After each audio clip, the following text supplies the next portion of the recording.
Well, good morning, everybody. It's John. Point something out to you. This is the very next day. Here is the lead zinc with the carbonite. And as you can see, this is where the voltage stays. It doesn't move. And all these little things here, watch real close. Let's see if I can get this. I have to do it one-handed, so it'll be quick here. Watch this. See all the green lines?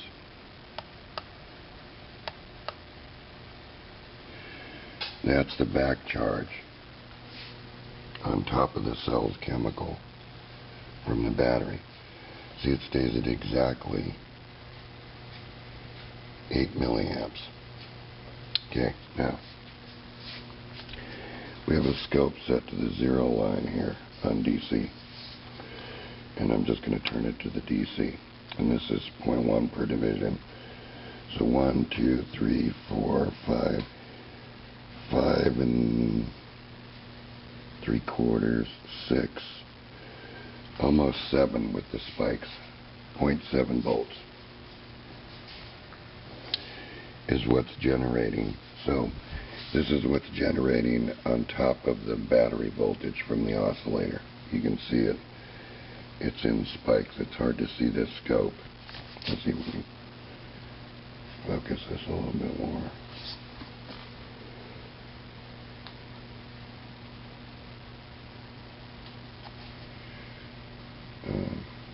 Probably have to turn the light on. I'll come back to this in a minute. But this is set to the DC scale, so it's generating energy at this frequency rate, the oscillator, and the chemical's absorbing it, and it's running itself. Nobody touches anything here. It's left in this condition. So once again, I'm going to point out to you, it's down here, it's up here, then it falls down, then it's up here, and then it moves up a little bit more, and each time it does that, the chemical charges and discharges. So there's no point about it that this is running itself. I started to tell you yesterday that the back charge from the oscillator goes to the cell. Cell charges, then discharges, and the light comes back on, and this is at 18 kilohertz right here, and so you can see that. And now I'm going to take you over and show you something else. Okay, I wanted to see if I could get a better picture of this, and I did. I have to shade this to get it to work in these lights on this scope, but there it is. This is what's charging the battery. These spikes, the chemical absorbs it, and then it also goes negative here. Now, Chuck pointed out something very interesting to you yesterday. Whether or not people caught this, I have no idea. You can't have a cell where you apply current and it goes into a negative temperature unless the chemical itself is doing some sort of refrigeration. So I might bring this point up to you. The chemical that Chuck was working with between the lead, the gray plate, which is turning to lead monoxide, and the tin, which is turning to tin oxide on the surfaces, is doing a refrigeration process. Now think about what the chemical is. Ammonium aluminum sulfate. What's ammonia do in an old-time refrigerator? Think about that, and you'll know where the negative coefficient comes from. Anyway, let me bring this back up so you can see these spikes.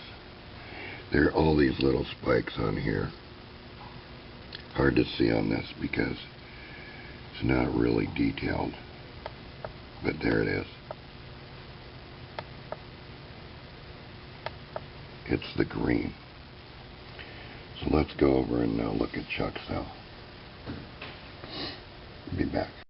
Anyway, moving over here to Chuck's cell. Chuck ran this cell all night long, and it's running at 1 milliamp because of this coil at 200 turns. So he's actually had a double load on this. He's had a 30 ohm resistor across this, and this should have been dead a long time ago, and it's not dead. So here's another example, and you can see that this area where the zinc oxide is building on the plate, and the more that builds, the better this battery will be. So I just wanted to point that out to you, that this is another example of coming back in the next morning when something should have been dead and it's not. So Fausto is right when he's telling you that this chemical can recharge itself in between pulses and then supply the current as if it was a capacitor. So Chuck has built all kinds of different oscillators and different cells, and they all are experimental. All kinds of different things that people can't get into here. You know, Alum seems to be the chemical that works in this situation. You wanted to add anything about this cell? Not at this time. Okay, do you want to say anything about the oscillator at all? Well, the only difference between this oscillator and the one that John showed you a little bit ago is this one's about 600 turns. Same size wire, 30 and 31. And we do have an adjustable pot on there to actually tune the oscillator to the load, because each cell is slightly different. So I tune it right at the peak and adjust it for milliamp draw at that point. So you're tuning it to the resonant peak. Correct. To work with the cell. Right? Exactly. Okay. So there we have that one. Now we have something else here I'll show you in a minute. Alright, this is magnesium after almost 2 years, right? Mm-hmm. That's, remember I said at the beginning of the Earth lights that a 1% level of galvanic acid doesn't mean anything. So go ahead, let's see.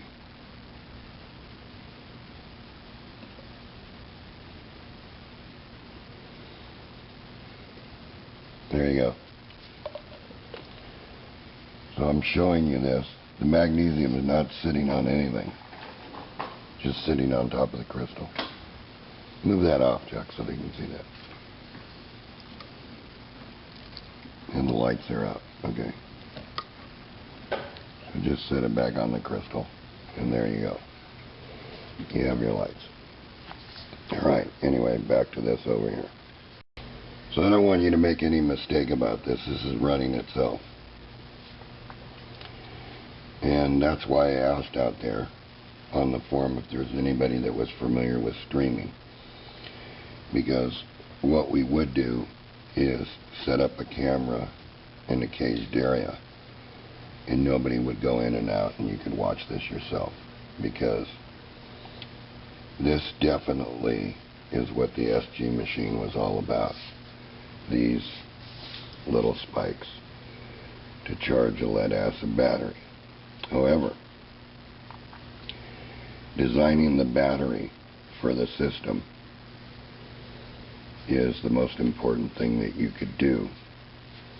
And the other thing is being afraid to try it, because you think you might ruin a battery or something. That's no big deal.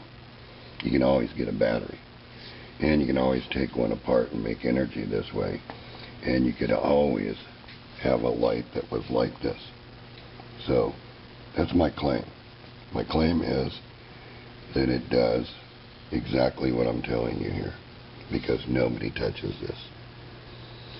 That's the new, and all we've done, right, Chuck, is add water to it. Correct. Yeah, because it evaporates out of here. And that's where the voltage stays, no matter what you do. And in this application here, if you built a lid for it with just a tiny vent hole, Yeah. For servicing, adding water, and allowing the cell to actually breathe, then the evaporative process will be slowed substantially. But the thing that I'm going to point out here is don't discount anything that the ancients did with the Baghdad battery and carborundum, because it was known at the time that a small electrical current in carborundum produced that type of light. Not exactly, more greenish in glow. And you can find this in what Philos writes. Of course, that's all hearsay. But this technology probably was known throughout the ancient world before it was all destroyed and then locked up in some museum somewhere. But they know the answer to this. And I want to point that out, that this is something that should be studied, because this is not normally known in the text. So, again, there have been some people that have generously donated to the Energy Science Forum, and I want to thank them. And I'm glad that I could share this work with you. And we will continue on with the crystal batteries. And I'm going to leave this here for a second so you can watch what it does. But thank you people very much for even responding.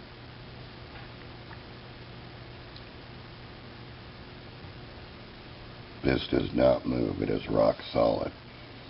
It stays there, and the frequency stays there. So here's another thing that I want to bring up. Jerry Vassalatos wrote about earth lights. And it was known at the time that some villages had a crystal as you entered the village, and it was lit at night. You could see it at night. And where'd that energy come from? The resonance between the crystal and the carborundum. Almost working exactly like that. So, yeah, it's possible to make an eternal garden light, because you're seeing one right here. And when Fastos said to you all that it looks like it's charging in between pulses, that's exactly what it was doing, and then giving the energy back. And you can see that real well with one of these oscillators like Chuck and I use, because there's no other way that this could keep going for days and days and days and days and not have any degradation whatsoever, unless it was some form of energy that is just being converted by the chemical back to something that we know as electrical. So there's your voltage again, and there's your chart again, and I'll show you this one more time. And I will point out one more time that Chuck showed you something that was very important yesterday with the negative coefficient of the cell. By adding current to it in the charge mode, that it cools off instead of heats up. What's that? The ambient is about 69.5, about the same here. Well, that's actually lower. Nope, it's 70 degrees in here, 71. 71, so this is still running lower. Yep, and that's exactly what I'm talking about, the chemical. So I've heated it for you. I had to wait to get it to this point, and this trying to do an analysis of this takes days and days and days of what's actually going on with the chemical. But this is a lead zinc cell using a mixture of 50% alum and sodium carbonate. And then this is mixed up, and you want it a little bit more liquidy. You wait for it to settle, you drain off the liquid, you use the liquid. Now, I've not taken it to the point yet where we've made a lead cell with it, but Chuck and I are going to try that. So I'm glad I could bring you this update, and that's just how I feel about it, because there's no possible way that this kept running, and I can see why it is, and I'll show it to you again. Here's the battery voltage, and here's the level of charge, and here's the negative end of it from the oscillator. So with that, you guys have something to think about. Talk to you later. Hi everybody, Chuck and John again here. So as you can see, we're still at 1 milliamp. It's bouncing between 493, 494. So if you look over here at the lights, I'm going to disconnect it, and then I'm going to have John show you the voltage. So the oscillator stays running, but the load on the oscillator doesn't. It's still feeding back to the cell. So now I'm going to hook up one single LED by passing the resistor that's on it, and you can see, well, let me hook it up correctly here, that it's still about the same brightness.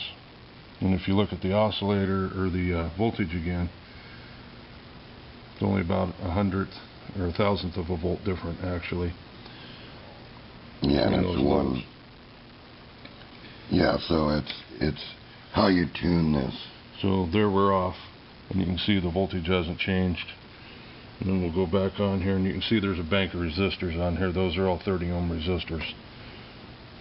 We go back, about the same light intensity, and you can see the voltage drop, but it'll kick back up because it took that initial spike to refire it, and it'll end up bouncing between 492 and 493.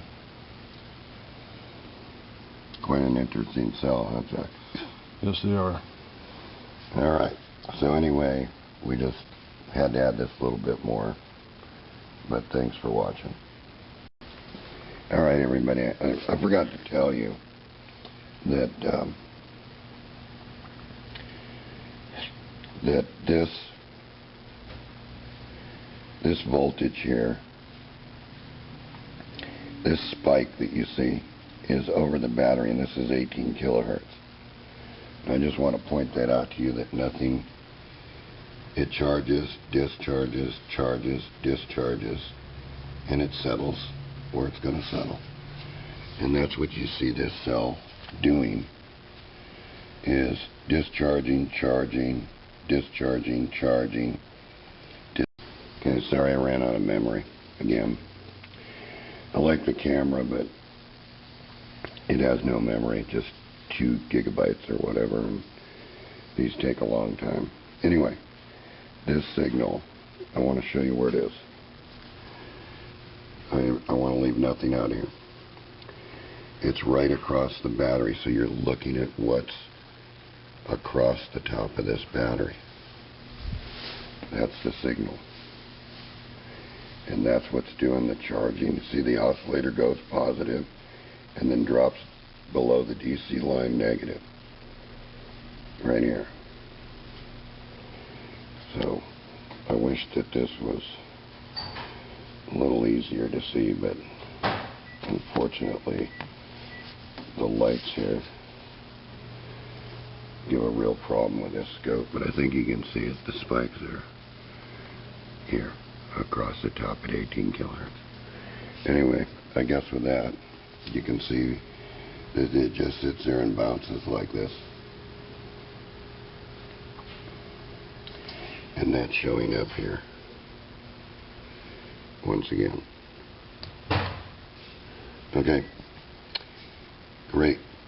I'll talk to you later.